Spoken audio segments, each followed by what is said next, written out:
Hey guys, Steven here, Fanatic Perspective. This is our second college football roundtable.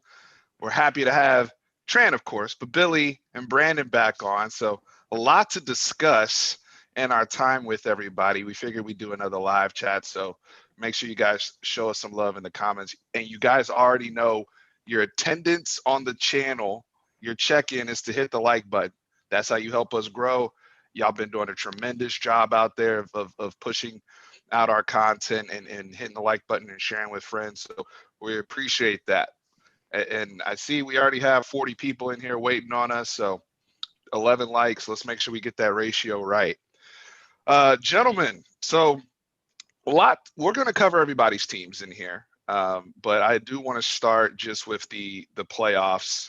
The playoff rankings have dropped and just kind of reacting to that. I think everything kind of stood in place. Championship weekend coming up, and just a lot going on in terms of, and from my perspective of, them still sticking with the 14 playoff, and there's a lot of politics going on here. So Brandon, your team by far has had the most successful season, the Texas A&M Aggies, and it hurts me to say that. Hey, don't let it hurt you. Just go with it. It hurts. Just go with it. It hurts. But I'm happy for you. I'm happy for you. And when you're happy, I'm happy. So I'm a swing it over to you. Just your overall thoughts. Right I'm gonna swing it over to you, brother. How are you feeling going into to everything that's getting ready to unfold this weekend? Feeling good. I mean, how can you not? Coming off the start of a season with let's just call it less than stellar performance against Vandy. And then we all know what happened with Alabama. We were just discussing that a little bit before. Seeing how the team has learned its identity of being a physical football team, winning in the trenches. I'm excited for this weekend. I mean, I think it's just another opportunity for us to go out there and prove that we belong where we are. Absolutely, man. I mean, I remember I was watching the South Carolina game with you, and I looked at you and I'm like, y'all have a real identity. Like, it's smash mouth football. You're unapologetic about it. You had the issues with the receivers, right? Like Chapman went down, that hurt. Other guys had opted out. Osmond opted out. Opted out. Mm-hmm. And Baylor Cup going down again before the Baylor season. Cup goes down.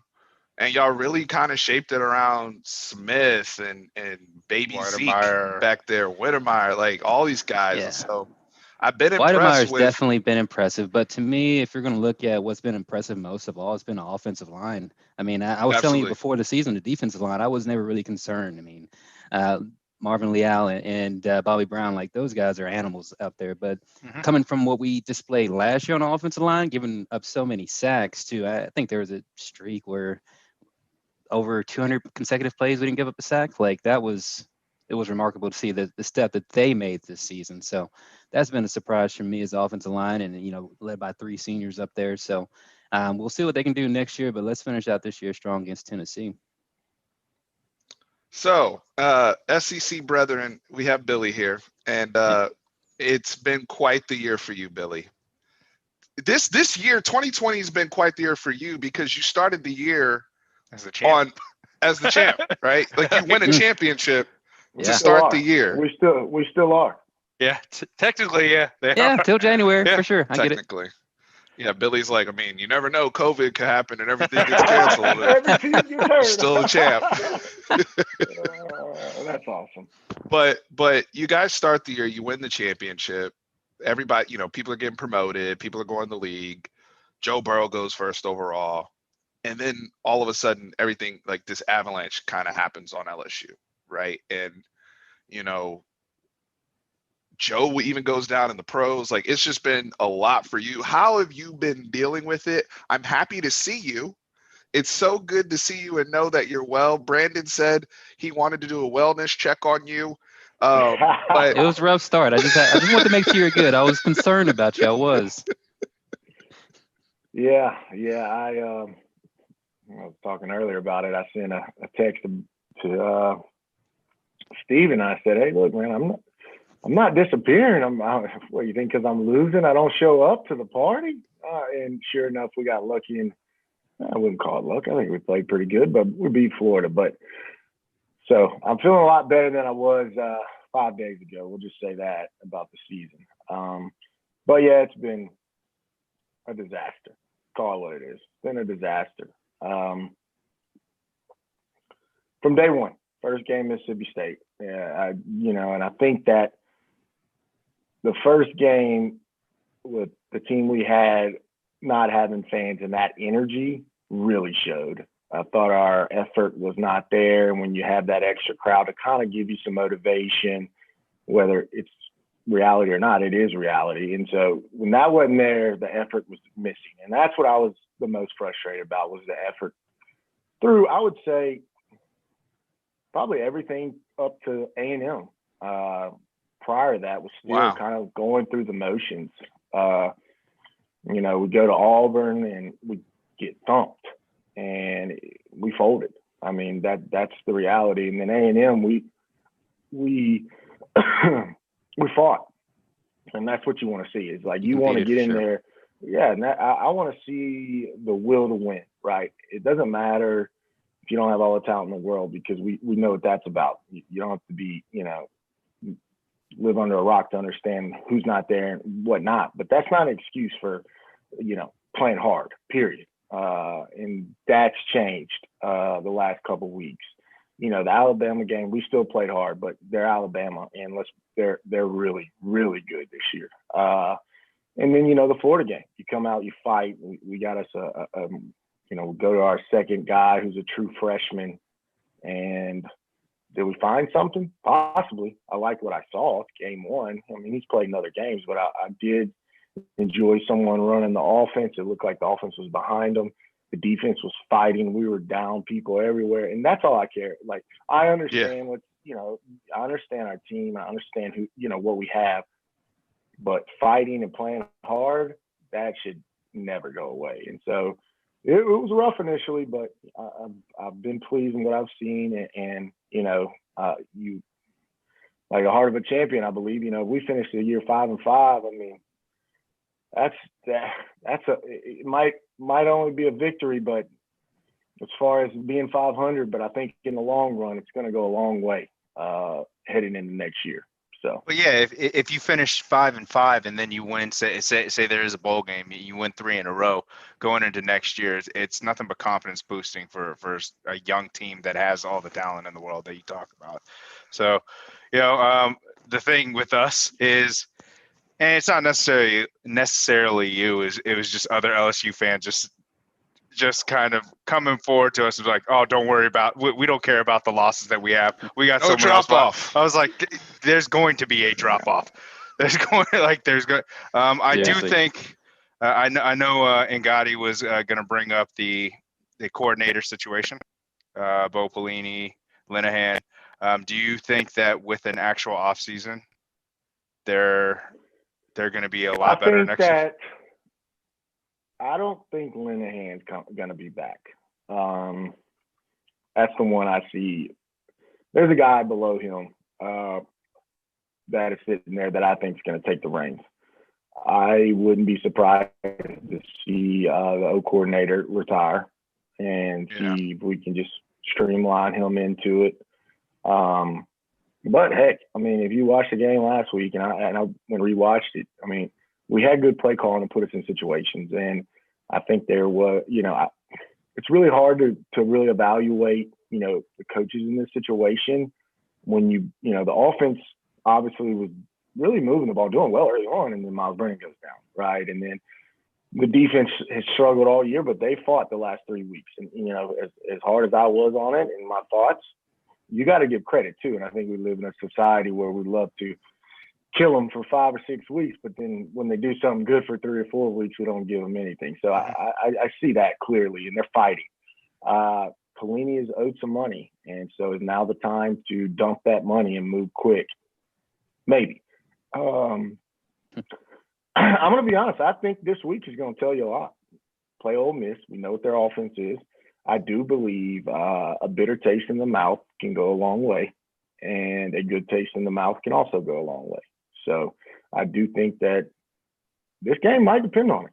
I mean, that's crazy to think, but if you really look at it all, I mean, a possibility. So we'll see. I think that there will be some changes. I love what we've seen from our freshmen and the class we have there. Wow, they have played unbelievable and continue to grow, and I'm proud of that. Elias Ricks is coming. You shouted him out, and he's been playing great recently. And what's his name? What's the other brother's name? Boutte on offense. Oh yeah. He's gonna be. He's another one. They showed that replay from last year when Jamar Chase caught that ball down the sideline, and I, initially just watching it because I was kind of in and out. It was between plays. I thought it was Boutte. And I was like, I'm not saying he's Jamar Chase, but I just said that right with the one and just the way he's rocking the number one, right, and very similar body types. So, I'm proud of what we got. I think that losing the tight end that decided to leave, whatever. If you don't want to be here, I was just about to ask you about Eric Gilbert. Is that a whatever though? I mean, we can't just dismiss Eric Gilbert. I mean, he was a top 5 recruit. I don't think that we're dismissing him. I think that the reality is he's not on the team. So you move forward. That's all. I like how Billy moves. True. The reality is he's not on the team. You move forward. What are you gonna do? He left in the middle of the year. I would have, if I'm a coach, I'd have a hard time letting him back on my team personally. And if I was a player, I would especially have a hard time. And that's reality. I mean, I'm fighting over here and you're going to bail out on me. I mean, I don't know any team that wins with players like that, period. And Texas, you got anything to say about that? That's a different situation. I know. Much different. They got an O-lineman going in the first round. I didn't Terrace Marshall. Oh, and Osai.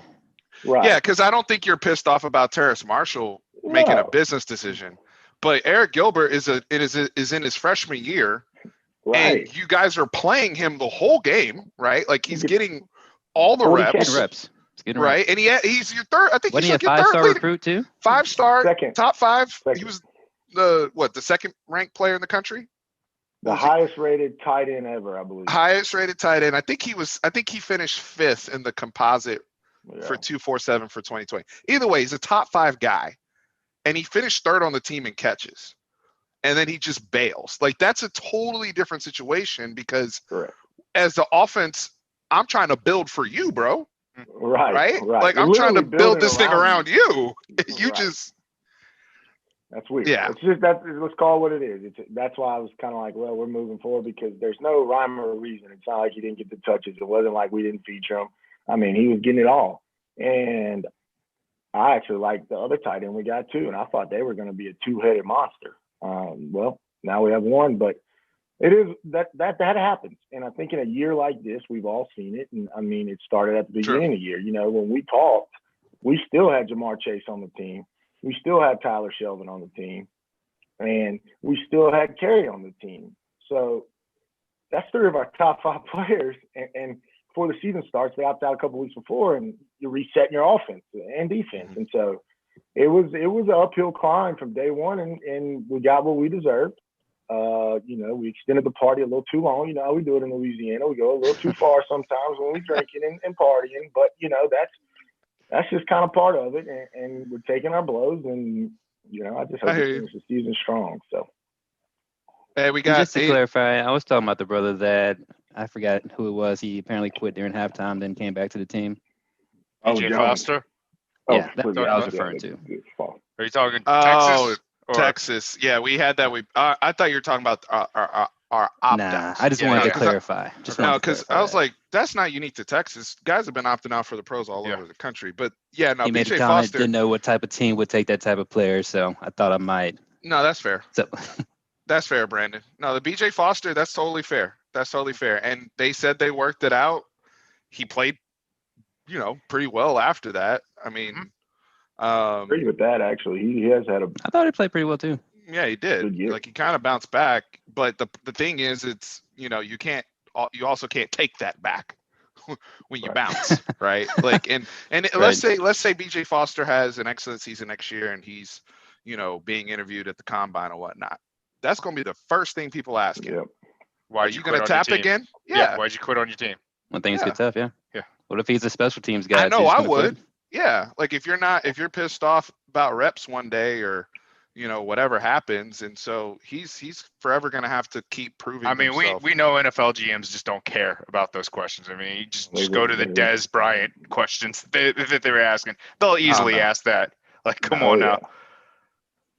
So before we get to Texas, because I know we gotta touch on today's news and everything else going on. 89 people in here. We appreciate that. Make sure you hit the like button. Let's get the ratio right. That is attendance, everybody. Real quick, which one of today's news? Oh no, it's a lot. There's a lot we're gonna touch on. I just wanted to. Thing in my head.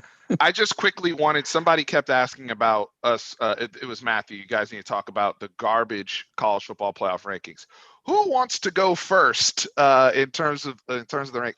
I mean, Brandon, how do you feel? I mean, what needs to happen for you to get in? Because you're sitting, I'm not even right sure. there outside the club. Ohio State needs to lose. I mean, and Clemson to me, ideally, to me, Clemson needs to lose for sure because that would be a 2-loss team. And then the argument between a 2-loss team and a 1-loss team in the SEC West, I think, is pretty valid.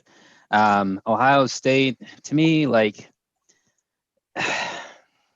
Even if they lose, I think there's going to be people who want them in there simply because if they lose, they can't. If they lose, they cannot get it. They're done. I know, but they cannot. But also, are they going to lose to Northwestern? No. Let's put it that way. I mean, if they do that, okay, sure. So I think our best chance is Clemson losing, and we have to take care of business against Tennessee. We got to show against the eye test that hey, we're top tier either offense or defense. Exactly. That's an eye test game. It really. Can you explain what an eye test game means for people, just so we're clear? I feel like it's the leave no doubt type of game, right? Yeah, I mean it's you look there, it's like, hey, this is a top 4 offensive team. This is a top 4 defensive team. Like you have, to your point, you have no doubt about that when you watch them play on film. To me, I would like to see us put together a complete game. I don't think we've done that all season as far as our offense and our defense both complementing each other and playing to their potential. Usually it's going to be, hey, our defense is stepping up, and while our offense is kind of sputtering, we're moving the ball, but we're making simple mistakes in the red zone or not capitalizing, getting touchdowns, something like that. I would like to see a full game offense and defense in this, essentially season finale for us. To really leave no doubt if there's a 2-loss team ahead of us that, okay, it's a natural progression. Let's insert them to number 4. The question was brought up, Iowa State moving ahead of us. That, I mean, if Iowa State's a Big 12 champ, me personally, I still would not, but I know that they weigh a conference champion regardless. I know that has some weight to it, but when I look at Iowa State, we went to the game against them with Texas, and I look at the team. To me, that's not a top 4 team. Could they potentially be a Big 12 champion and make a case? Absolutely, but I don't know. I would need to see more. I agree with you. I don't think they're a top 4 team, but that game against Texas, they had 3 days to prep for us, so you can't really judge it, and they still beat us. So you can't really judge it off of that one performance. I just don't think so, because I don't think that any 2-loss team should be in the playoffs. Not in this year. I agree with you, Trent. And we're Big 12 people saying this, by the way. And I know there's going to be a lot of people in the chat right now that do not agree with us, but I'm 100% in agreement with you. Iowa State lost to, and I know Louisiana's good. If they expanded it to 8 teams, I would have no issue with that. Right. So this goes to the bigger thing, right? The money is, it's the best thing and the worst thing about the sport, because the money, them being so locked in, I think I've heard upwards almost $700 million that ESPN and Disney paid for the college football playoff. They can't alter that. That's why nobody will get COVID. Whoever makes the playoffs, nobody's getting COVID. I'm gonna tell you that right now, right? Because it's too much on the line financially. But if you think about it, practical in terms of what this year has looked like, we had a team in Coastal Carolina play another team on 3 days' notice that just scheduled a game and played, right? Like, we've had a whole bunch of things happen that we haven't really seen before. This would have been the perfect year to go 8 teams, get the data, shut some of these people up. A&M wouldn't have to worry about it. you take the best G5 team, in my opinion, that's probably Cincinnati, and you throw them in there, and let's see what happens. You take your Big 12 team, whatever, you have space for that now. But when you limit it to 4 and you stay with the model that we already know about, we already know what the 4-team model is, but there's not really a conclusive way to get there because of COVID. Now you end up with the politics because they can't move from the money. And so it's just really, really disappointing that we weren't able to maneuver to an 8-team. This would have solved a lot. I think it would have been fun as hell to end 2020 and start 2021, honestly.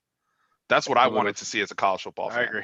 Definitely So everyone's talking about, everyone right now in the chat is talking about a 5-0 Ohio State team, ? Are we all in agreement that Ohio State is on paper and the eye test is one of the 4 best teams in the nation? On eye test? Say yes. Eye test, yes. You don't think so? I'm not. I don't. No. In the COVID season, eye test for me, yes. But please, Billy, I want to hear this. Maybe you can sway me. I have seen them. First of all, I want to break down. I think there's an option in there that we haven't discussed for an out for A&M. Now, politics involved might change that, but I do believe if Clemson blows out Notre Dame, you have a huge argument. You have a huge argument. Yes, I agree with that. And you have to consider how Notre Dame beat Clemson. That's the kicker in all this. They didn't have a guy on that team, and it took them 3 overtimes to win. If Clemson can blow out Notre Dame, that's another option, in my opinion. Okay, so I think you got 3 outs going. And by blowout, do you think more than 3 possession game or 2 possession is enough? I'm thinking 20 plus. Yeah, it has to be 3 possessions. Can I add, that's what Billy, I'm thinking too? Because Billy, DJ did not play a bad game. He was not the reason why they lost. He was not the reason why they lost. And I want to add to that, Billy, because Clemson, to me, I agree with your point about if Clemson blows out Notre Dame, then that's kind of an out for because now A&M has the same argument. It's like you didn't win the conference either, and we both have a loss, but we lost to arguably a better team. My thing with Clemson, though, is that DJ played very well in that game, and they lost because of their defense. Correct. The defense was terrible in that game. So what I need to see from Clemson, honestly, is the defense needs to be like the normal Brent Venables Clemson defense. And if they're able to just put all that Notre Dame stuff to rest, which is going to be very difficult with their offensive line, they're amazing, all that. But if Clemson's able to prove that, then I think with Trevor Lawrence, because Trevor Lawrence will put up his points. I'm not worried about that. Clemson was going to put up points regardless, honestly. Right. Yeah. They got ATM back there, of course. So I think that's one of your that's another out. I am not convinced on Ohio State at all. I think I've seen them probably play 3 full games. I think they have some question marks, honestly. I don't believe 100% in Justin Fields at this rate. I do believe he's had an underachieving year. I do think that he's struggled with some accuracy at some times. And I do believe the opponents they have played are inferior. And so I look at who they played, and I believe if you're looking at everybody's schedule and you're evaluating in an honest, open eye test, I think A&M is right there with them, and I have a hard time. I think Ohio State's going to get in, and they're probably going to mollywop Northwestern. Okay, and they're going to get in at that point. If they don't mollywop Northwestern, questions. I do believe that's fair to ask. How do you feel, real quick, how do you feel if Ohio State beats Northwestern 34-31? Well, I do believe A&M, they need to win by 20. I mean, A&M, if they score 80, I wouldn't make a question. This is one of those games where you need to go score as many points as you can. Tennessee's not a good team. Beat them by as bad as you can, because at the end of the day, you're playing to get in there, and there's no, feelings aside on this point. I mean, that's my thoughts. I mean, if we can go in there and rush for 300 like we did against Auburn, I like our chances. So I agree a little bit with you on the Justin Fields thing. I thought he was just on target until they played Indiana. In the first play of the game, he lit him up for like a 75-yard touchdown. And after that, he just started pressing. He started forcing him, and you started seeing him do make decisions that he didn't. Things uncharacteristic. Yeah, that wasn't uncharacteristic. The thing that I'm actually more worried about for Ohio State is their defensive line. I don't think their defensive line has been as strong as what it's been in the past 5 years. With that said, they still got some studs up there. So, but I just like to me, that offense is so potent that I think Northwestern doesn't have a shot. So I really don't think that the Ohio State losing or barely winning is going to be one of the outs. So I mean, for A&M's sake, they just gotta worry about themselves. They don't need to be scoreboard watching. Right. They just need to. Yeah, I agree. Like Steven said, it's like leave no doubt. Like what Texas did in the Big 12 championship against Colorado, 70-3. You know, just go out there and just dominate them. Absolutely. I mean, hopefully everything else plays out for you. And to me, if we play a complete game, I think that's within the realm. But I mean, when I watch this season, to see their offense is doing really good and our defense is playing uncharacteristically, giving up rush yards that we normally in a normal game do not do, or our defense is playing lights out and the offense isn't meeting the standard. But if we can play a complete game, I think that does kind of take care of itself. So it's kind of like wait and see. So some of you guys in the chat are talking about Cincinnati, guys. Unfortunately, go ahead, Billy. You go ahead and address Cincinnati, and I'll weigh in. I wanted to jump in on that 18 thing because I do believe what a year it would have been to do it. Right. I don't. It makes perfect sense. Anyway, we don't always use that, but Cincinnati is a very interesting team. Like I said, I got to watch them probably 3 or 4 times, and they have talent. Now, am I saying they're better than A&M? No, they're not. I think A&M's better than Ohio State if you're going to ask me who I think's better. But I think Vegas would disagree with you on that.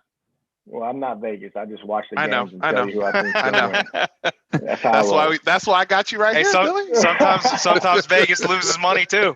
Yeah. So I think Cincinnati's interesting because if there's one year that a team, possibly could have got into the Final Four of all years, the COVID year would have been one. And at this point, if no Power 5 team, because I do believe the football's improving big time in the Power 5. As you see the Pac-12, they're not what they used to be. And so if we're considering them a Power 5, we need to start reevaluating, what we're saying. At this point, that can change. It's just my thoughts, but I do believe the competition, the play is picking up, and we need to go to 8. It's right in front of us. We all understand it, and I understand the money, but I'm pretty sure they can figure out how to make even more. That's what I think Cincinnati. That's what I'm saying. Wouldn't they make more? You got to look at what the college basketball does just for the tournament for 64 teams, right? How much money they make. Yeah, and they expanded the play-in, and I wasn't even for it when they expanded the play-in games for the NCAA tournament bumped it up to 68 or something like that. Yeah, whatever. But honestly, it's had no impact on the tournament as a college basketball fan, in my opinion. So you started a day earlier. That's the only impact. You started a day earlier. And you honestly, so Tran and I, we have a friend who's a big fan of a particular conference in the G5, and we want to see one of these teams to get a shot so it can shut some of them up so they understand there are levels to this. Like I think Cincinnati is way more deserving than Coastal Carolina. Yeah, Coastal Carolina. I agree with that. I think Cincinnati has an opportunity this weekend playing a 6-1 Tulsa team. Shout out to my cousin who's RB coach at Tulsa, by the way. Love what those guys are doing over there. But nice. Weird flex. If they hey, gotta shout out to the fam. Gotta shout out to the fam. But if they come out and they dominate that game, I mean, it just builds that argument of why not expand it to 8? Here's what happened with Cincinnati, though. Here's what happened with Cincinnati, because I think somebody was touching on this earlier today. Their COVID issues screwed them over because out of sight, out of mind. Out of sight, out of mind. Because Cincinnati built up a lot of momentum before some of these other teams started playing, and people really got to put their eyes on them. Like, oh, this is a good football team. Like, I do see a difference between Cincinnati, and I like what Coastal Carolina is doing with the offense and the triple option out of the pistol and all that type of stuff. but if I line them up in a playoff game against Alabama, any of these teams would get slaughtered. But somebody might get hurt, right?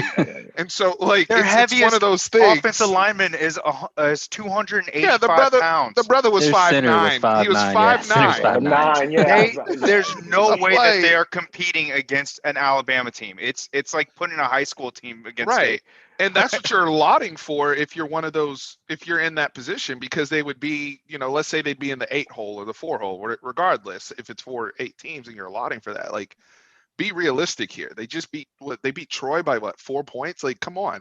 To me, if you're a G5 team right now, unfortunately, you have to be the leave no doubt school if you want to get in. You're going to have to blow out everybody on your schedule. Everybody. You're going to have to annihilate people to where it's like, hey, they could compete in a playoff game for sure. They deserve to be in, right? So it's tough. All of this stuff is going to be politics. Like the Heisman stuff's going to be politics. I know. It's terrible. All of it. I mean, you already hear. It's kind of funny, Brandon, because I'm over here.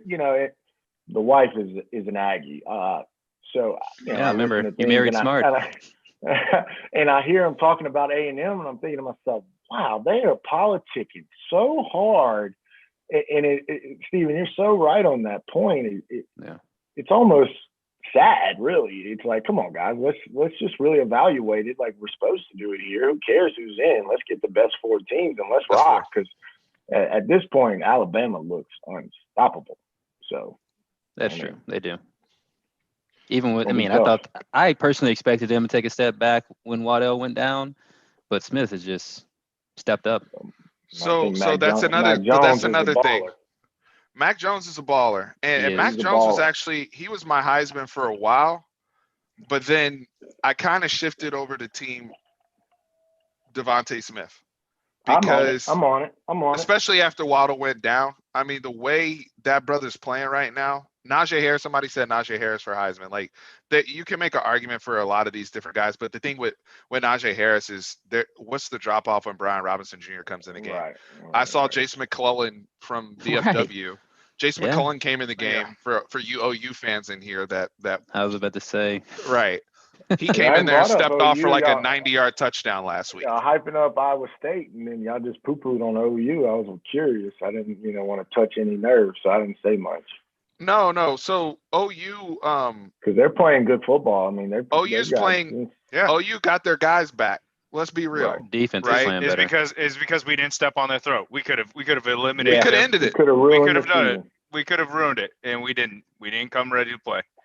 And then that was just the turning point of their whole season, and they just ran off the rest of the schedule. Great transition, Tran. Real quick though, back on the Heisman thing.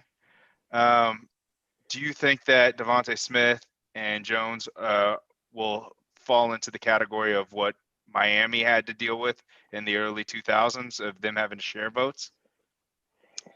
No, because I think it's still a quarterback trophy to win. Yeah, and Kyle Trask, he's not going to get the votes that he was going to have the week before now. Right. Unless he turns around and beats Alabama. That's the other thing. Like, is there any chance? But, like, Florida. I mean, he would have to convincingly beat Alabama to hop back in that conversation. Yeah, that would have to happen. Devontae Smith, man. He's been doing this for 3 years. He's great. Dude, he deserves it. Yeah, the way he took off after Waddle got hurt. I mean, you talk about a guy coming back to earn money.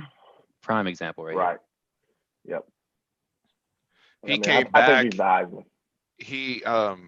Heisman. He's doing it everywhere, man. Special teams last week. You talk about Jalen Waddle being the best return man in the country, arguably, and you see what he does. Like, he's just an incredible playmaker.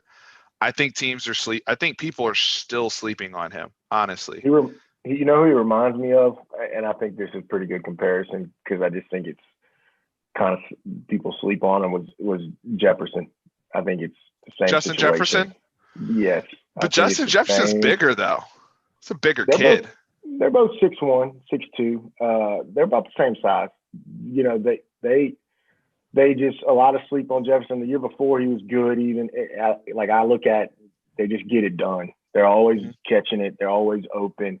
You could try to break them down, but at the end of the day, they just make plays. And that's what to your point. to your point about Justin Jefferson, I remember him going into the draft and saying, I don't understand how I put up the tape I put up and people are still questioning me. And at first, it came off, I'm like, whoa, brother. But if you look at what he's done on the Minnesota Vikings this year, he's kept his own individual party going. No issue. Oh, yeah. Like, he's challenging some of Randy Moss's rookie records right now, which is incredible just to even put it to conceptualize, because we were all around to see Randy Moss's rookie year. Right. And that was a phenomenon, right? And I'm not saying Justin Jefferson's been a phenomenon, but statistically, he is doing it every single week at the pro level, just like he was doing it every single week at the collegiate level. Making Kirk Cousins look like a baller. That's what he's Yeah, doing. yeah. I like Devontae. I hope he wins it. We'll see. I think in the SEC championship, if he can go nuts, he's gonna. If he goes nuts, I agree. We got to have somebody to win the Heisman besides quarterbacks, and I understand the game's change, and I understand quarterbacks. They're going to put up the stats, but there's no reason that Dominic Sue shouldn't have won the Heisman. Like, that's one of the most ridiculous things I've seen. And when you have dominance, it can't be just dictated in one position. And I believe that Devontae Smith has had the most dominance of any player at their position in college football. So that's how I look at it. 100% agree. Yeah. So, Tran, you brought up Tom Herman and us not stepping on the neck, because we've delayed our Texas conversation. I'm hurt, man. I'm gonna just be real with y'all for a second. If you want to listen to us vent about our own situation, I'm all ears, baby. Go ahead, Steve. I hate it here right now. I hate it here right now. Let's go. I really hate it here right now, because each day that passes by, there's no good news that comes up. Like, I'm excited, and then I'm also skeptical about early signing day tomorrow, because I know I'm gonna have to cover that. And it's just like, what else? Like, when I wake up, when I check my phone, what am I going to see as a Texas fan? That's what it's become. Or I get a text from Tran, or I get a text from Brandon, or I get a text from Billy. Hey, did you hear about blah blah blah? And I'm just like, yes. I don't know. It's usually yes. I hate it here. I hate it here right now. Or when I text, it's usually just hours of silence because he didn't want to answer. Bro, it is hours of silence sometimes. And it's incredibly, Trent, you've been talking a lot about embarrassment. I'll let you touch on that from a broader perspective, because you have some really good insights there. But it's just been overwhelming with the news. Like, I'll be honest with you, I knew about Jaquindon yesterday when we made the video, and that was one of the names. And we don't break news on this channel because I'm not a journalist, I'm a fan. But from behind the scenes, we knew, and a lot of you guys out there that are tied in. Can you elaborate on that? Because no offense to you, but no, you're good. You're good.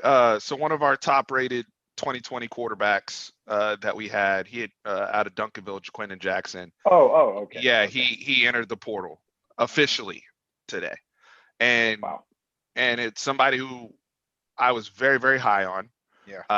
Was arguably the most impactful player in high school football in the state of Texas last year, depending on who you ask. He had an amazing senior year until he against Rockwall tore his ACL, and he was people were comparing him to a young Cam Newton. Yeah, So. that type of potential. Not there's a lot that would need to be developed and all those type of things, but a lot of promise there just for him to compete against our other young guys like a Hudson Card and Charles Wright, who will be signing tomorrow. But it's just did he lose? But was he not second string? I mean, I guess my question would be, So he came in right now. It'd be fourth string. He was fourth string, because there's Casey Thompson, Hudson Card, and then him because he was coming off that knee injury. But with the writings on the wall, Mike Yursich's system is it's not a athlete back there. It's more so a pocket passer. Run the offense. Kind of what you saw from Mike Yursich in 2017 with Mason Rudolph. Yeah. Right. Where it's quick, get the ball out quick decisions, ball in the hands of playmakers, not too much quarterback run game. Now Hudson Card's very athletic. Hudson Card was a 1,000-yard receiver before he moved to quarterback in high school. He just has that in addition to his skill set. Mm-hmm. But Jaquindon Jackson was going to be more of like the traditional Tom Herman quarterback, honestly. Right. And he was recruited by the previous staff. They held on to his commitment via Tim Beck. But it's just it sucks. And it's another kid who, you know, the revolving door of scheme changes, the revolving door of coaches, the revolving door of, you know, well, let's try this or let's try that. And there's no stability or consistency within what we're doing.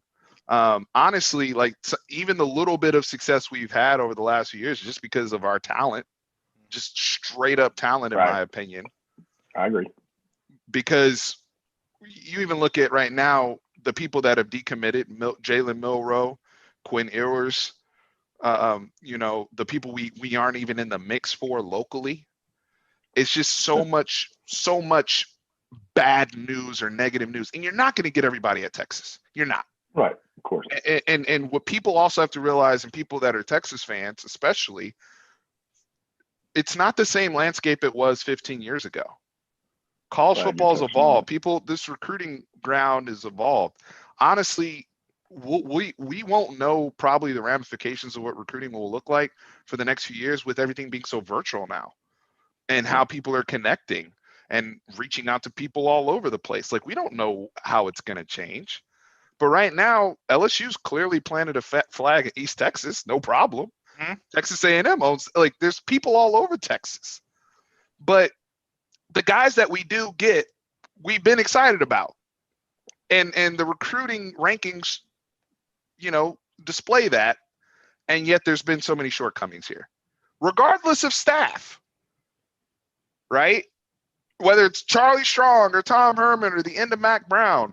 And I just hate it here right now. It's been 10 years like this, where I pick up my phone and it's just like, who's entering the portal or who's upset? Like, it's just tiring. Tran, I'll pass it over to you, man. I mean, I know I'm ranting, but thank you guys for listening. I mean, it's wearing thin with us because it's been so long, and we've just every single year, it's just like there's that air of confidence that, oh, this year's going to be different. This year's going to be different. I do think that we're a 1 to 2 loss team if we did have an off season. I don't think we're losing to TCU if we did have the off season. I don't think we're in a game with Texas Tech if we had an off season, and I think we play a little bit better against Oklahoma. With that said, to lose players like of Jaquindon Jackson's caliber on a daily basis, someone else moving, you know, I really don't want to go into the other rumor people of whether they're entering the NFL draft or. Well, we can talk about Brennan Eagles because that's out there. That Brennan, yeah, I don't mind Brennan. I don't mind talking about the Brennan Eagles thing. He started coming on. Yeah, go ahead. Just to help y'all not, you know, jump off the ledge. Oh, we're not. No, I'm just kidding. There is a way of college football that it is happening everywhere. So as much as we don't, you know, like that, there is a lot more movement in all programs, except for probably 2, than the whole country has seen a lot of movement in and out. So just to kind of. And I agree. I think the transfer portal the next few years is going to be nuts. Yeah, it's free agency for college football. Right. But we're going to experience something we haven't before. Like other news that are coming out are like former players of the program are tweeting out stuff of, hey, I just got to get into their number 1 players here and just tell them what the real is, you know, type of thing right before early signing day. And it's just, the culture is just, it's upsetting to me. I was about to hit on that. Texas used to be just like the saying of it was the pride and winning tradition of the University of Texas shall not be entrusted in the weak or the timid. And now it's just like no one cares. And that's the thing about it, is like it seems like the pride is gone in the University of Texas. And that's I mean, that's the thing that's frustrating, I think, to both Steven and my eyes. I think Steve hit on it in his video about the culture issue. Like Texas has a culture issue, and changing that changes the whole landscape of the program. Is that something Herman can? I think Herman has an opportunity to do that next year. He But doesn't I have don't an know opportunity. You don't think so? No, It's his dying. I was with him. Yeah. Go ahead, Tran. Go ahead, Tran.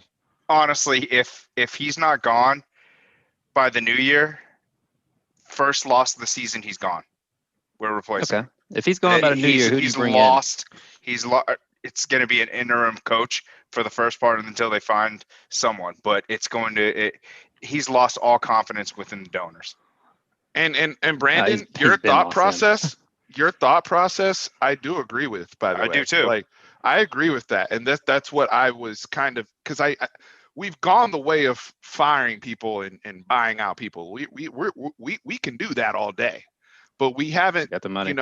Stuck with somebody and said, you know what, we're going to try to work this out. We're going to try to fix it. We haven't said, you know what, maybe it's hurting our kids that we change the scheme every year.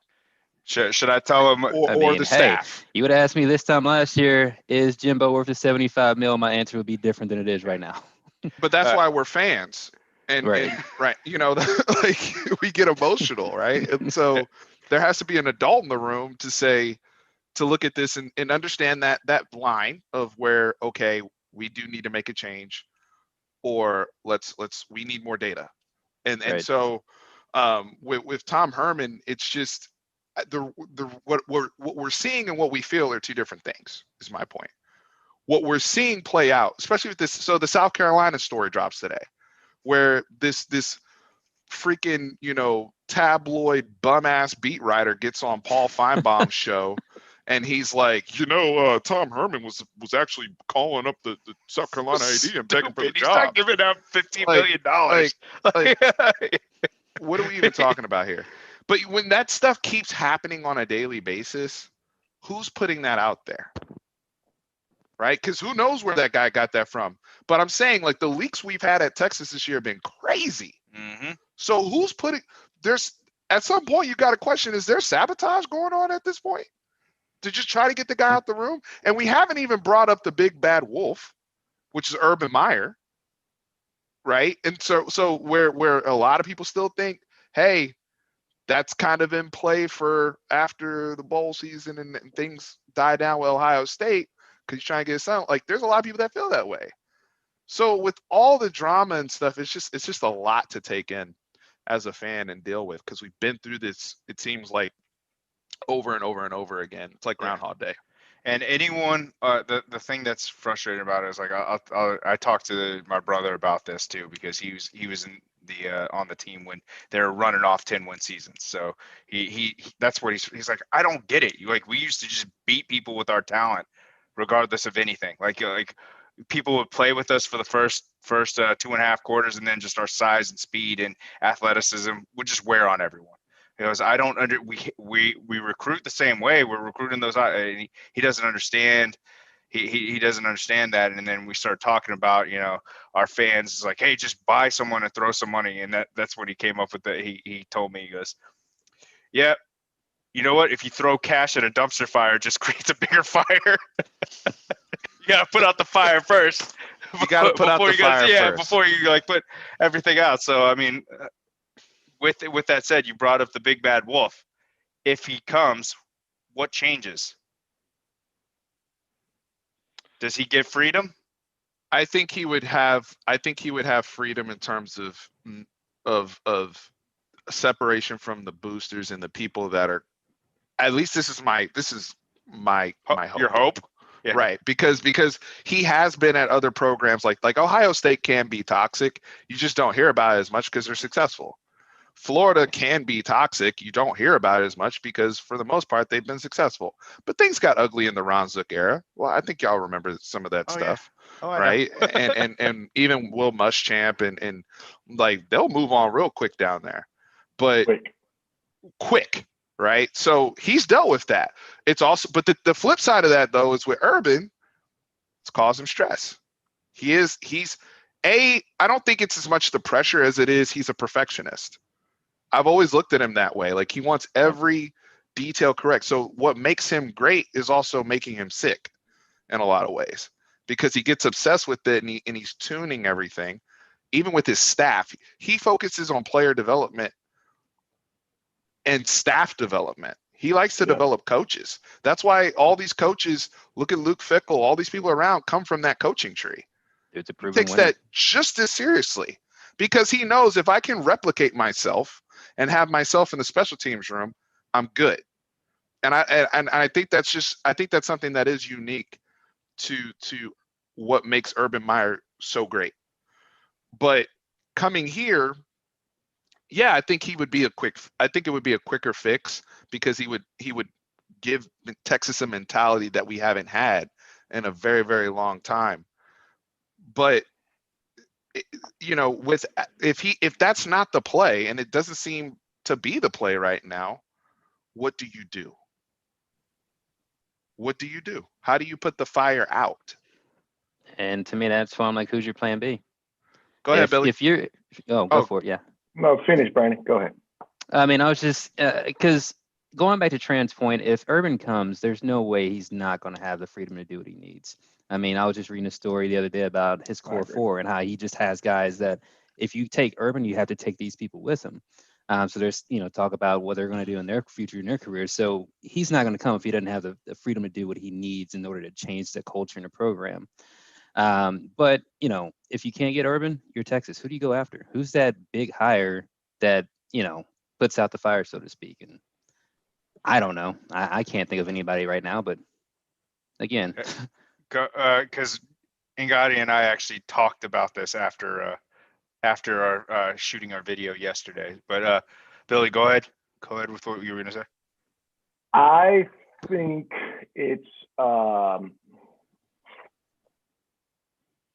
what is the root cause?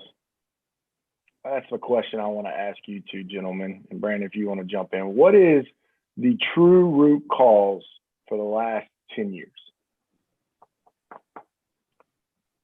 Tran, you want to take it? And I have an answer, but go ahead, Tran. I mean, there's multiple root causes for it, but I also give you hang your hat on this one. You say, all right, this has to change. I mean, I honestly think it's just the arrogance of our whole, I guess, program. Not going from not just the players, the coaches, the fans as well.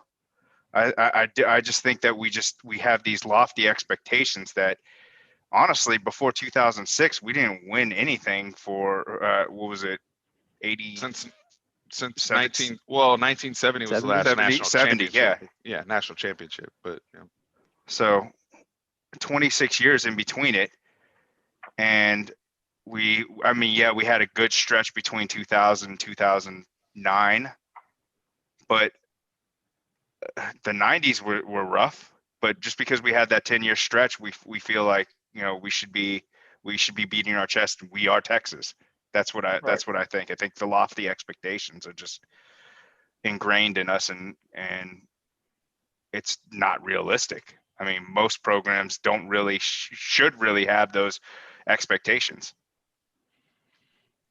I would add to that, just in terms of the culture we've made and the environment we've made for our coaching staff, that's really hindered development, especially with guys on the offensive line. Because I think that's trickled over, because Texas has had an issue with offensive linemen and they've had an issue with quarterbacks. I was just having this conversation with somebody else today. Like Sam Ehlinger, for as wonderful as a statistical career Sam Ehlinger has had, he peaked his sophomore year. Let's keep it all the way 100, right? Like his peak moment was the Sugar Bowl. He's put up amazing statistics. He's breaking Vince Young's records, Chris Sims, Colt McCoy, Major Applewhite, and we have these issues with, still getting that elite level play other than just stat padding in a lot of ways. But he's the best that we've had since Colt McCoy, because there's nobody you can even point to that's been outside of David Ash for a short period of time that's been remotely consistent. I mean, Shane Buechele had a decent freshman year, but the quarterback play has been so below in a quarterback conference that we play in, that sets you back. And then your offensive, the fact that you haven't had an offensive lineman go in the first round since Mike Williams in 2002. That'll change this year, though. That will change this year, but like these are like, if you're supposed to be Texas, whether you're winning or not, like in the 90s, they were still getting people drafted. Right. Like in the 90s, Ricky Williams still won a Heisman. He still broke the NCAA. Like there was still good stuff happening in your program that you felt good about as a fan. You know, and we have these, like, you know, the setbacks we've had from the staff to the development to the toxicity in this area has been extremely problematic, and I think it's really hurt the program overall, which is why I've said it's above, because people want to get on the coach. Okay, who hires the coach? You keep saying the coaches are a problem. Coaches are a problem. Coaches are a problem. We've been saying that for 10 years, but who keeps hiring them? Who's making the calls? So it's nuanced, Billy. But if you're looking at root cause, I mean, yeah, if you have a special quarterback, it can hide stuff. Because some of these problems, if we get real, were coming up when Colt McCoy was here.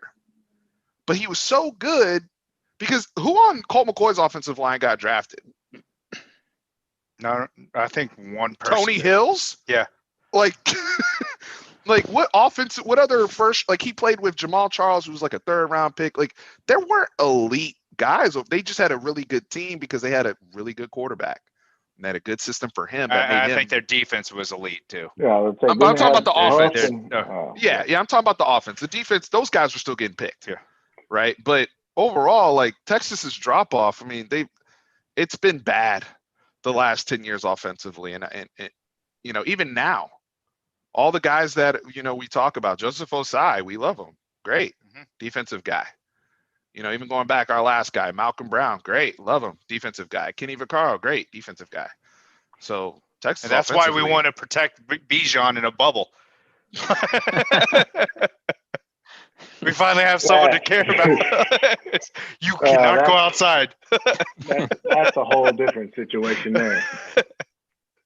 But I would love to get y'all's perspective, though, Brandon and Billy, just outsiders, right? Because you guys are outsiders, but y'all live here, and you know, y'all do see a little bit more coverage of the team than, you know, somebody that's not in this area. So, you know, just from what y'all have seen, objectively speaking, you know, what else do you guys want to add to that? Because I mean, right now we're just, like I said, I hate it here right now. I'll be honest with y'all. That's just me personally. I'll let Billy go ahead. I'm still chewing on that. You want me to be super real, or I'll just be YouTube real with you? We can talk offline. I think you were headed in the right direction with Charlie Strong and the toughness that was and accountability that was being put down. At that same time, I don't think you were ready for it. And obviously the Kansas losses kind of was the icing on the cake, and we all understand that. Okay, we get it. But I do believe you were headed that way. And then you hired a coach who's pretty much the exact opposite, in my opinion. And I think that you're going to probably have to hire someone that is, when he steps on the floor, like a Urban Meyer, is what he says, the other individual in the room doesn't know more than him, right? He doesn't understand how to take a program back. He doesn't know. Yeah, that's who you're going to have to look at, or you're going to have to get someone who has the moxie / jingle bells to tell people this is how it's going to be done. And when and essentially be hard about it. And it's going to go from the higher ups to the fans, to the players. And when you can get that mentality back, that is essentially, the physicality. And I think that goes back to the toughness. That's why, the O-line, right? It makes sense. Your trenches, right? So what makes a team, you heard Brandon all night. Our O-line's been unbelievable. Our D-line's been unbelievable. Why do they take a step forward? It's it's really in front of you, but you have to see it too. And then you have to also buy into it, which I think has been a little bit of a struggle. It's cute and all to score 40 points, but if the other team scores 50, what's it matter? And so, we've gotten a stat world, and I think that applies to a lot of teams. You see every quarterback now breaking records. And when you heard Saban the other day, if you can't win on the offensive line and the defensive line, you can't win ball games. And he said it, can't run the ball. And he's right. Why do you think they're successful? It's the same thing with Clemson. They're going to run the ball, and they're going to play great defense. And it sounds simple, but it's not, because you have to have buy-in from all angles. And I think that's missing at this point, from my perspective. And to your point, I mean, that's exactly what Ash kind of installed into the defense, because at first they weren't bought in. You can see after, what do you think after the TCU loss? No, during even TCU we played pretty well defensively. They played better. They started turning the ball over in the Oklahoma game. They weren't sound yet, but after that, like Baylor moving forward, they were. Yeah, our defensive line was great. Played very well. Yeah, our defensive line was great, and then our linebacking play stepped up, and then of course that allowed our defensive backs to play a little bit better, because we were getting so much pressure from our front seven. So, but the offensive line, we just didn't see the improvement throughout the year. And one of the things that our offensive coordinator said at the beginning of the season was the average Big 12 team scores 48 points a game. So that's the mark we need to do. So if we're scoring 23 points a game, it's so much our defense could actually do for us.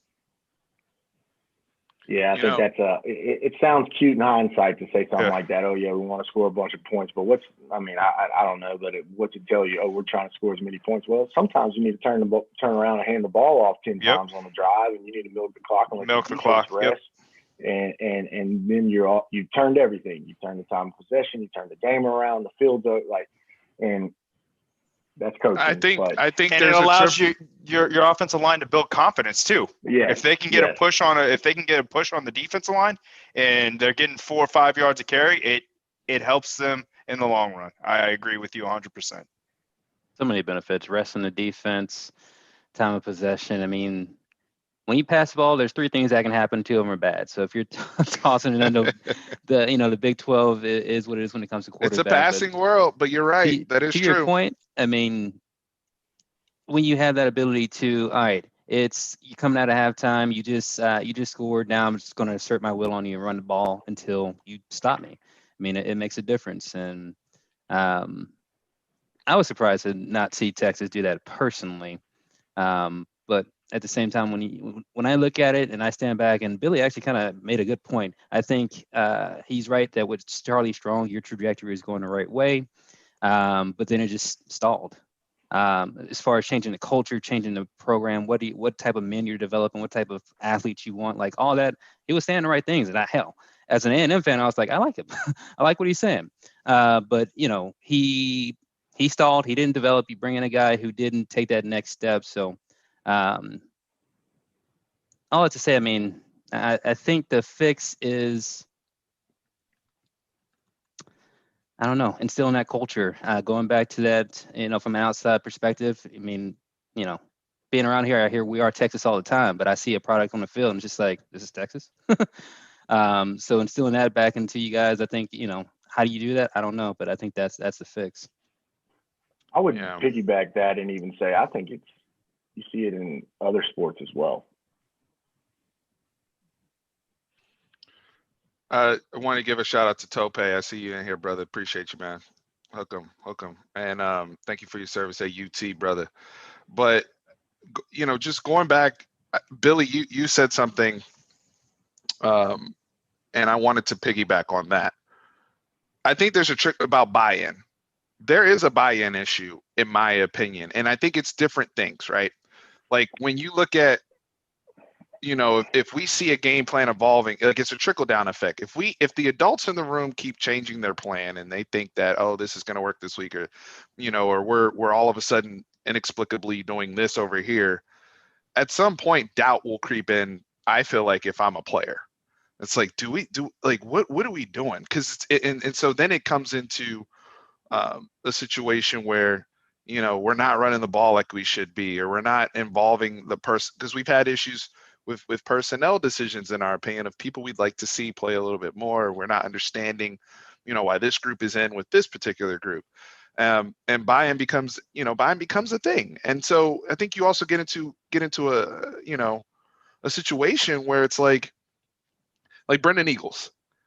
And I don't blame him for looking at the NFL. I really don't, because it's like, if I'm not having football's supposed to be fun. I'm supposed to be enjoying my experience. If I'm not enjoying my experience and it's just stressful all the time, I might as well get my rookie contract started now and just take the risk and go and work out. And if I make it, I make it. I know a lot of people are throwing out little Jordan Humphrey. I can explain to you that to me, that's an opposite situation, because little Jordan Humphrey had all the production, all the tape, but the workout wasn't there. Whereas Brendan Eagles tested off the charts, right? And he's going to test off the charts again, and he has the size, is everything you want. The tape is a little lacking, but we've seen recently dudes with workouts get picked day 2, day 3, day 2 all of a sudden, and because an offensive coordinator or a wide receiver coach says, I can work with that guy. Right. And I can. Yep. So if you're not enjoying your experience, and I think so many of our guys, especially with COVID now, not having the full college experience like they did before, it's like, bro, like, am I really trying to come back to school again? Like, if I have the opportunity, it's tough. I think it's a tough situation that people need to consider as fans as well. Like, these kids are human beings too. It's like having 2 full-time jobs when you play in college football and going to school. So it's like, if I'm not enjoying this, the one thing I can say about the A&M kids and some of these other kids right now that I see a joy. Yeah. I know your kids are enjoying the damn game, right? And I see the belief and the buy-in where it's like, hey, we got a plan. Because Brandon, I was teasing you at the beginning of the season. I said, where are your wide receivers? Jimbo said, don't worry about that. We got tight ends. We got this guy named Jalen Watermeyer. Y'all built your whole identity. The whole team rallied around that. Yep. Even Kellen Mond. Their running back is a receiver, one of them. So Anais Smith. Yeah, they just throw him in the slot when we need something. Yep. and exactly. they do all sorts of stuff with them, and you watch them. It makes sense based upon their personnel. What Texas does sometimes, what is frustrating, because we see the Kansas State game where they put up 69 points, and we see them just ball when guys are being put in certain positions, and it's like, why do we have such inconsistencies there? And so that's some of my Stephen, I've been wanting to call you and tell you or text you about this all year. If Roschon wasn't your starter going into the year, I knew you had problems, because there ain't no way he wasn't your best running back. Now the freshman right now is on par, but I'm talking about going into the year. What I saw last year and what I again seen this year, he was better than, I guess it's Ingram. And now the freshman, that's different because you haven't seen him play yet. But in my opinion, that was one of those things that you're forcing the hand of someone, maybe because they're highly recruited, instead of saying, hey, this guy's better. And I think all coaches do that, but I do believe that got to me a little bit. I was like, wait a minute. Every time I see the guy touch it, he's productive. Now he's not perfect. And now you have this young kid who's balling out. I like him. He's going to be special. But that hurt me from the get-go. I wanted to text you, but I was like, we're losing Mississippi State. I don't have shit to say. Man, didn't he put up a record in pass yards? He went ahead. You know when you got the tweet in the draft, or not the tweet, the message. I take my licks. He had that during the draft. It didn't sit. I take them like a man, brother. I hear you. But I appreciate that. I was disappointed in that, because I think just it's a tone setter. I don't know. What do I know? But it's y'all's team. I just think that. And then y'all hid the guy, the freshman, for 5 games, which was hilarious. Well, he got hurt the second game of the season, where he basically scorpioned and sat on his own back of his head. He hit his neck. Yeah, they sent his neck still. It was bad. So, and that's just something that a lot of folks forgot about. I mean, not you guys, but a lot of Texas fans. A lot of people were getting frustrated. But I'm like, guys, if you look at it from Baylor on, Bijan Robinson's been the starting running back. Yeah. Now, has he been getting the touches that he should be getting? No. Not until the last 2 games. Were they? Yeah, not until West Virginia and Kansas State. Iowa State, he got touches. We just couldn't move Iowa State well. But the last 3 games, he's gotten carries. Like that hasn't been the problem. The problem was early in the season, Bijan Robinson had no fall camp. And I think you're seeing this with a lot of, because the other kid that's coming on is the brother at TCU, who's had a nice last 4 weeks all of a sudden, Zach Evans. Zach Evans looked like, I was like, who is this guy? This is not the Zach Evans I saw at North Shore at the beginning of the year. People.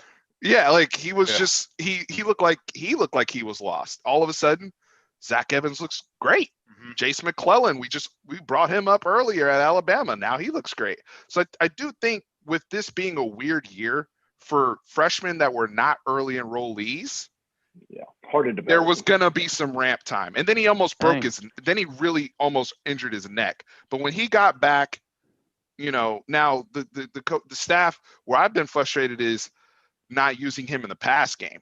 Like, hey, we're struggling, running the ball between the tackles, or we're not getting to our outside zone. Okay, cool. Where's your screen game? There's other ways to get guys, especially that talented, the football. Even Roshan Johnson, to your point, Billy, like, because that's the other thing. Keontae Ingram got injured a while ago now. I think against Oklahoma State. Right. So we've been on 2 backs for a while, and then the elephant in the room, the quarterback was taking up a bunch of carries. I got 2 horses. I love your running back. I mean, I watch the games. I'm like, are these boys going to get more than 20 carries? I feel like they get 20, whether one gets 12, the other gets 8, just being funny. But it's pretty much on par if you probably looked at all of it. And I'm like, they should be getting 30 between the 2 of them. Every game, 30. I feel like Fuller's getting 30. Or Spiller's getting 30, but Devin A-Chain, he's coming along too. Speaking of freshmen, yeah, he's our little freshman. I mean, he's only 5'8", but he runs so powerful. I've never seen someone of that size just run through arm tackles. I got a question for you. Spiller going to be the best running back in the nation next year? Spiller's really good, man. If he can stay healthy, I was going to say, are you worried about his usage rate? Am I worried about his usage rate? That's a tough question. Am I worried about his health? Sure. Because he's been banged up now 2 years in a row. Right, because he's been banged up. Now we can go back and we have backs who have been highly used and just don't have injuries. He doesn't seem to be one of those backs. It's always, especially in games where we seem like we have control, why aren't we putting in A-Chain or Cronover or somebody giving them more touches? Why are we still running him? His usage does bother me, but I'm not going to say that we're using him too much. I mean, he's a talented dude. I mean, why wouldn't you want someone of that talent touching the ball as often as we can? That makes sense. Now, one thing that speaking of just usage rate and running is Kellen Mond using his legs to extend plays and drives. I'd love to see that this year, and I would love to see that more going into Tennessee. He made some plays with his legs against Auburn when he needed to. That last year he just wasn't doing. He would just sit there and take the sack. That's your only chance. If you guys make it to the playoffs, or let's say they leave you out of it, and you're playing another high level team in a New Year's Six bowl, he's got to use his legs in these big games. Kellen Mond. I understand the whole Jimbo, the pocket passing and all that type of stuff, but he doesn't need to be Jameis Winston. He needs to be Kellen Mond. He's not, but one of my frustrations watching him is that he's the same exact player he was his sophomore year. I haven't seen taking strides. He hasn't taken strides. I think the team around him just is better, and your defense is good. I agree. And you have a good running back, and your tight end is great. Like you got enough stuff around him to that. Even though he hasn't improved, it's like it doesn't really matter in the grand scheme until we play somebody like Alabama or one of those elite teams. Right, like where's need him to make plays? I thought I had something there. Like when that Clemson game, the first time y'all played, when he threw for 400 something yards and he was competing. Just haven't seen that development that I thought we would see from him. Right. It almost felt like a regression last year, if anything. I mean, going from that Clemson a couple of years back to the next year, it just seemed like he regressed. He never took that step. And it seems like, to your point, this year he is statistically he's much better this year, but we don't rely on him to throw 30 times a game. We'll turn around and hand it off 30 times a game to our two workhorses back there and run behind those maroon goons. 15 more. We'll go 15 more minutes here, guys. We got 175 in the chat. Let's get over 100 likes. We're at 81 likes. Let's get over 100. Steve, I wanted to bring up something on that. Didn't I say Ellinger and Kellen Mond were the same quarterback at the beginning of the year when we were talking, and you almost ate me up over that? Look, I had some bad takes about Sam Ellinger this year.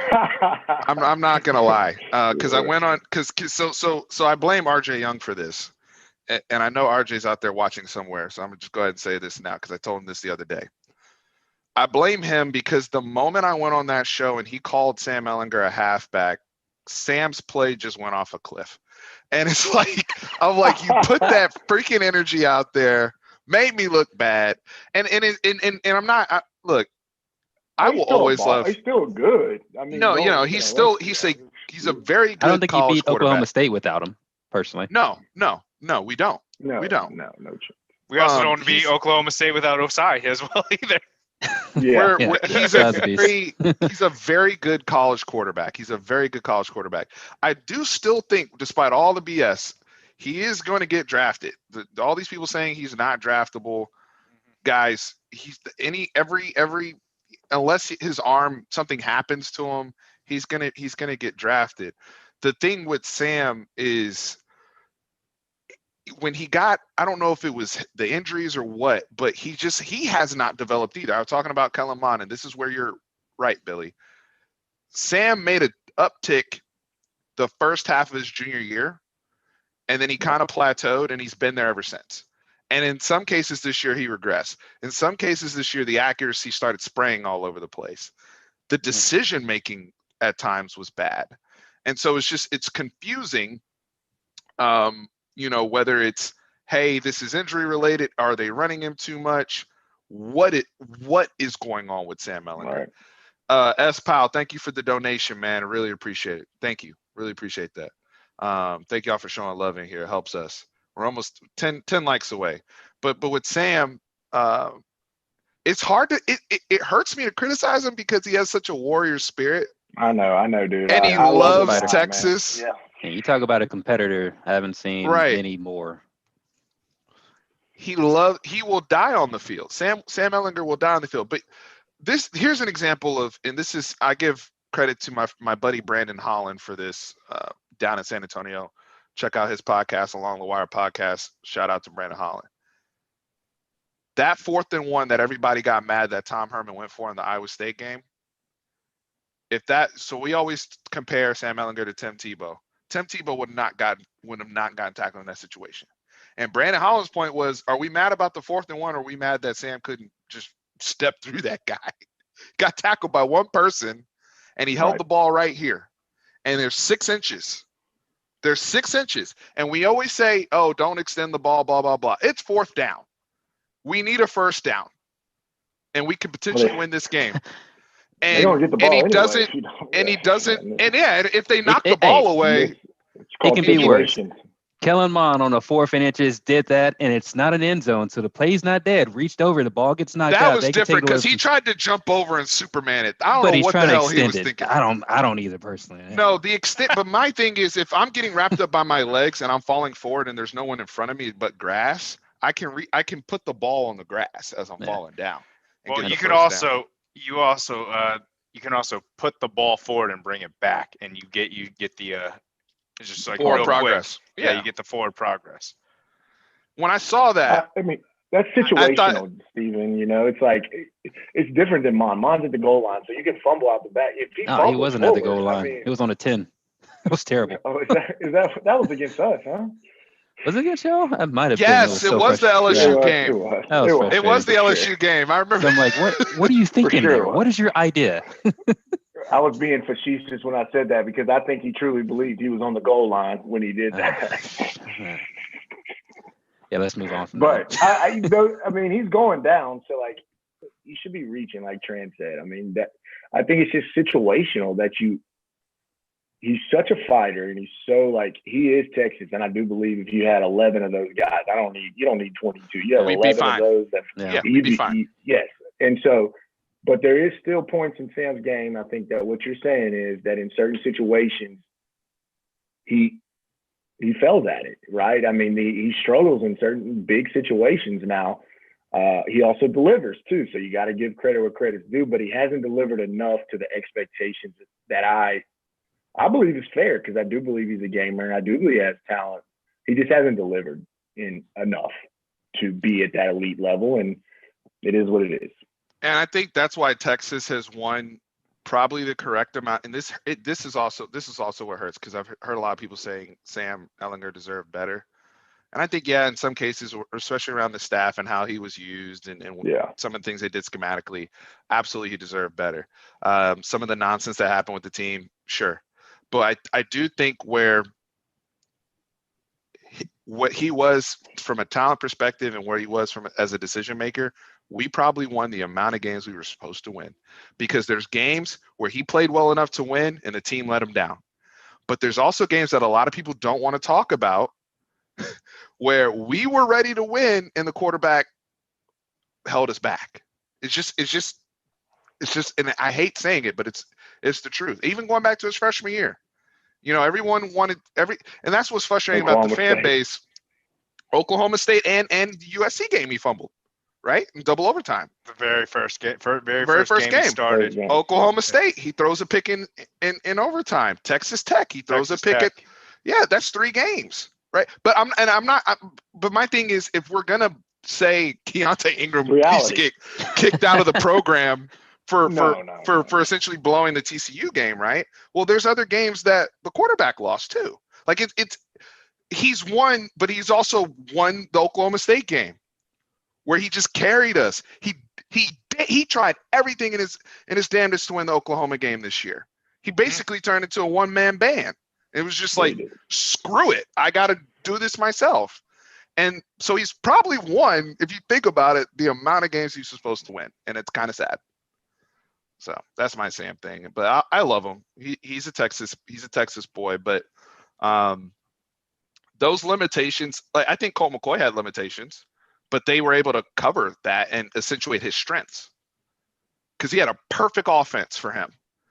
And Sam Ehlinger, the offense, I think looking back at it, they're going to regret not having some more air raid type stuff for him and letting him spread everything out, and either you run or you're getting the ball out quick. Because Tran and I talked about this in the Kansas State game. That game plan looked air raidish, where we opened up and all of a sudden it was screens. It was just like throwing it down the field. They look like a completely different offense. And I was like, that's the thing that's frustrating, because we saw that offense against, I know it was UTEP, but we saw that offense. Thanks for the donation. Thank you. And then it just stopped. Like we had success against Texas Tech because honestly, Texas Tech, everybody does trash. Yeah, but but after that, we didn't have the same momentum. We didn't have the same connection with everyone. It just was discombobulated from that point on until Kansas State came along, and then all of a sudden we find our offensive bearings again.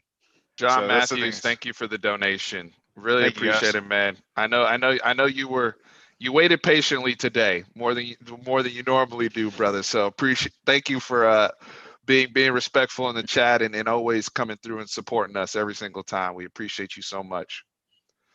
Yeah, guys, I know, Billy, you're coming off of, for you just came off of seeing an incredible uptick, because if anybody wants to talk about frustration at quarterback, I think it's LSU, like what y'all been through.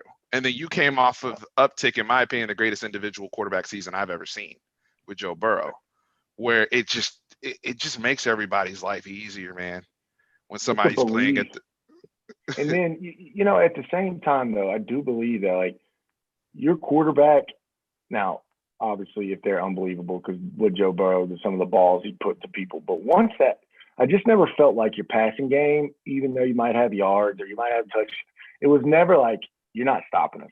So guess what? No, we've never been at that level. And that's what I looked at this year. I was just like, man, it doesn't feel like they get on the field and they're thinking they're going to get 7 and goes O-line, if it's quarterback, if it's receiver, it's tight end, running back, whatever. It never felt that way. Now you go look at some games and it did feel that way, and it's mind-boggling. So I feel your pain because I watch it. I'm like, man, this doesn't make sense. It's kind of like last year. The first part of the year, your offense was unbelievable. Your defense was horrible. And then it reversed. And then this year, it's like some games you play amazing offense. Sometimes that makes sense. And I wanted to give big shout out to Colt McCoy, by the way. Guy still winning football games in the NFL. Keep getting them checks, Colt. Trey and we text that all. Get paid, man. Get paid. Yeah, keep getting them checks. One of the things that Colt brings, though, is, and this is why guys in the NFL can have such a long career, especially the backup quarterback position. He's good for your culture. He's good for your quarterback room. Guys know, like when he came in the Giants game, when Daniel Jones got injured, did anybody drop their head? Oh no, Colt's got it. We're going to run the offense. It's fine. Yeah. He's going to get the ball out on time. He's not going to do anything stupid. Yeah, right. We're fine. Then they go out and win a ball game against Seattle. They're fine. We're going to install a game. We're not going to ask him to do too much. We're going to install a game plan. We're going to move the football, and we'll be fine. And that's exactly what they did. It wasn't deep, but that's what he's always been able to provide, and why he's been in the NFL for almost. He's going to have a double-digit career in numbers in the league. Don't turn the ball over, right? I mean, quarterback. Common sense football. Simple. Like, I go back to our guy. Not taking stupid sacks. He wasn't great, but he didn't turn the ball over. No big mistakes. Don't give him momentum. If we got to punt it and make him earn it, like that's just smart football. And if you can eliminate that, you're going to put yourself in situations to win. And I do believe at times Ellinger has, turned it over a little much for our liking, but that's the way to win, and it's pretty simple. Kellen Mond, why do you think they're so much better? He's been a lot more efficient this year, right? That's true. Has been efficient, yes. He hasn't turned the ball over. He's not throwing the bonehead picks. Yeah, we talked about the fumble, but just overall, it's been a lot cleaner. The sheet's been cleaner, and then he to goes your out point, there Billy, that LSU game, if all it would have needed, especially since it was wet, all y'all needed was Kellen Mond to throw one bad ball, and I do think it would have been an avalanche effect on A&M, especially psychologically. And they didn't give that to them. There are opportunities for y'all to make plays, but it didn't happen. Right. And so, to your point, man, sometimes that Kellen's stats for LSU, he was 11 for 34 for 105. Not his best performance. No, he was. He did top last year's. Last year, he didn't kill us. Didn't you only get 87 yards? He also had 0 interceptions, so I'll take that. He also did say he wanted to challenge Stingley, which is he should be smacked in the head for that. I mean, I personally wouldn't challenge Stingley, but hey, I'm sitting on the sidelines. I'm sitting in the comfort of my home. I mean, you might want to challenge him this year because he might not be the best DB on our team right now, but whatever that means. We'll see. That kid's still talented, in my opinion. Yeah. Oh yeah, no. That's a little sophomore slump for Sting. I think next year we'll see. When you come out as a true freshman and you're the best DB, I mean, a sophomore living up to that reputation is tough. Even the going back to Devontae Smith, some of that tape and some of his technique was a little off. They'll get that cleaned up because there's nothing. I mean, Jalen Ramsey kind of had the same thing happen to him at Florida State, and then his junior year, he was badass and he was fine. So I'm not worried about Stingley at all. And it's a weird year anyway, where it's he went from, basically all I have to do is just guard whoever y'all tell me to guard to now, this defense and all these. He's the leader of the secondary. I mean, regardless, it was totally different role. It's a different step. Yeah. And then, it is what it is. And I'm glad to see Elias Ricks play good. Also saw Jay Ward has been playing. He's gotten better, which I've been very happy with. Our safeties, still some issues there. So we'll see heading into next year as far as secondary. I love our secondary. Jalen Jones has come a long way since getting roasted by Waddell, but that's a tough task for anybody. Leon O'Neal, I mean, that dude, you want to talk about someone who bought in? I mean, there's talks about him transferring last in the offseason. Like, he's bought in and he's having a great season. So I'm right there with you. Richardson and Leon O'Neal. Richardson was a true freshman starter, and O'Neal, you talk about a kid with heart and a competitor. Like he's probably our equivalent of Sam right now as far as just being a competitor. Like the dude just wants to go out there and give his heart and plays the game hard, doesn't take any plays off. He's going to play hurt every game because he's hurt. He's trying to take someone's head off. So I'm a Jalen Jones guy. That kid's going to be an NFL player. I agree. He's going to be an NFL player. Yeah, he's long, he's athletic, and he had a nice welcome in with Waddell. But if you watch since Alabama, he's definitely stepped up his play. 17. 17, okay. Because you have a big corner. So both of our corners I think are big. It's eluding me at the moment. Probably for you guys eating dinner yet. No worries. No, we got it. I know we're at 1:30, and I promise it's getting late. So I appreciate everybody jumping on. You guys feeling good about signing day tomorrow? Or, I'll talk about tech. Trent, I know we'll clean up our stuff tomorrow. But I'm talking about my last question for Billy and Brandon. Thank you guys again for jumping on and just rapping with us, man. This hour and a half was a breeze. But y'all feeling good about signing day tomorrow? No, I'm feeling good as long as we don't have any huge surprises. We got some nice O-line in this class. Defensive ends. We're going after needs. We're improving where, we're building upon the Maroon Goons on the offensive line. We're building upon that stout defensive line that we have. So we're building in key places and getting athletes around them. So as long as there's no major flips between now and this time tomorrow from any of our top commits, I'm feeling pretty good. Billy? I feel good. Yeah, we have Mason Smith signing tomorrow. Hopefully that's what it's looking like. That's the big D tackle who's ridiculous. And, we do have a question now as far as O-line. We got a good, Dillinger, but we're letting this Tristan Lee battle at OU, it looks like. So we'll see what that goes down to. But we got a big D-line haul coming in, and we usually do pretty well with the athletes on the outside, and we got 4 receivers already locked in. I think we'll sign 3. One of the boys from JoJo Early or whatnot from Texas. He says he's holding off until February. Yeah, so I think they think we're going to sign 16 to 18. I believe. We got a question for you guys. That Matthew Miller, thank you for the donation. He said real quick, and then we will jump off. Matthew, thank you for the donation. Mark Vasquez, we will be all hands on deck tomorrow. And Daniel Clark, Hookem, thank you for enjoying the chat. But the question was, who would Billy and Brandon recommend for Texas as the head coach? They're both going to say Tom Herman because they want us to be shit. No, I wouldn't do that. Oh, man. I would look at Luke Fickell or the coach at the University of Louisiana Lafayette. Man. So who comes to mind for me is almost kind of controversial in itself, but I look at Sarkisian because he's coming from a good program now. He's coming from a good culture now, and I think he can help instill that. He has his own personal issues, so that's why I think, it's definitely a wild card, but if he can build on what he's learning under arguably one of the greatest coaches in college football, he can definitely be someone who can change a culture. The Louisiana coach, his name is what? Billy Napier. Billy Napier. They've been good for a while there. He's got a nice.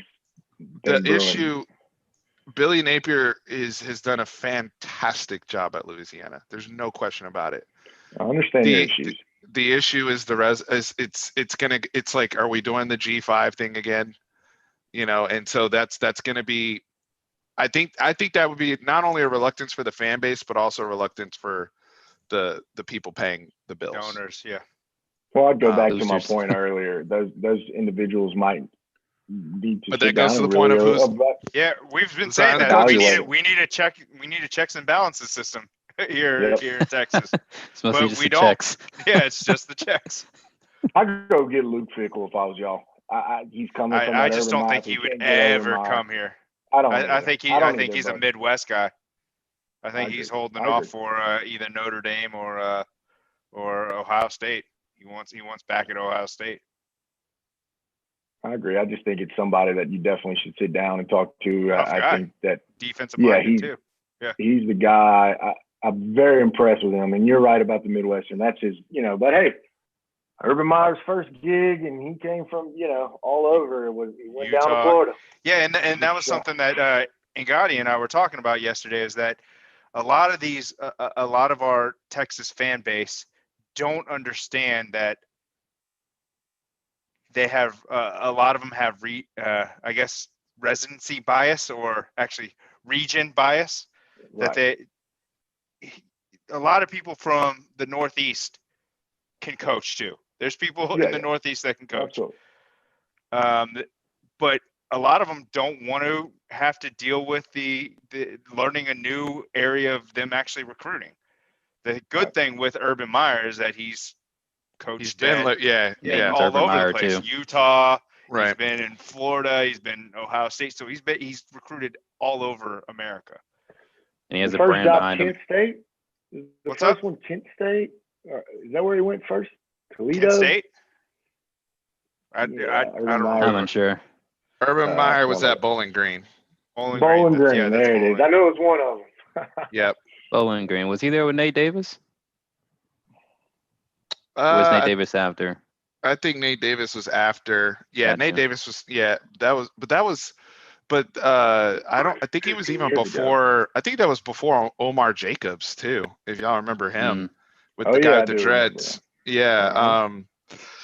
Look, Billy, you're not wrong in terms of who you're throwing out there and the type of coach. The problem is the school. It's not the coach. It's not a Billy Napier issue. Right. No, It's I the agree. school.